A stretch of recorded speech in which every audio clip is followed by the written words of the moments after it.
In a recent interview, Marvel Studios' very own president Kevin Feige addressed the future of Moon Knight to EW. And if you were worried that they were abandoning Mark Spector, you don't need to be, because this is more or less a confirmation more is coming.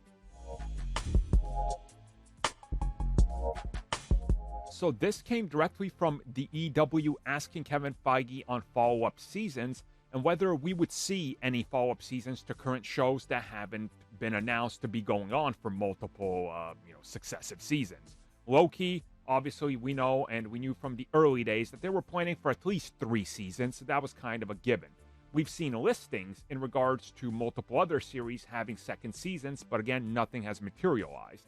So when they asked him about the future of Moon Knight and a season 2, he said that there's always a future with these characters. And he says specifically, with Mark Spector, they will continue the adventure and that there is a plan for the character as the MCU moves forward.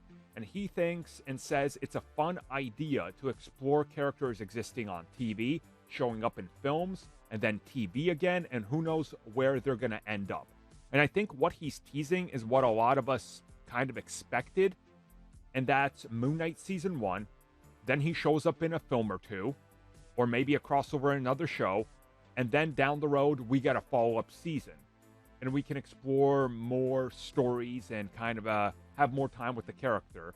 But as he said in other interviews recently, everything crosses over, everything will acknowledge the bigger world, and things just move forward. Whether it's a small corner of the universe or a bigger one, they all exist and coexist, and sometimes you're going to see crossovers that are more important, sometimes it's tiny little things, but they're all going to continue to go on.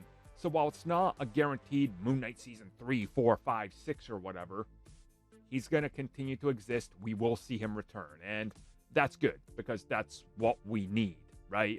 We don't want these characters being abandoned. We want them to continue to live on, to come back, to tell more stories, to interact with other characters, especially when we're going to have, Werewolf by Night, we got Man-Thing out there, we got Blade coming, we got other darker characters coming. So yeah, bring Moon Knight to crossover with them and get to that Midnight Suns that seems to be so long in development that at this point, it seems like we should already be at it had it not been for so many delays.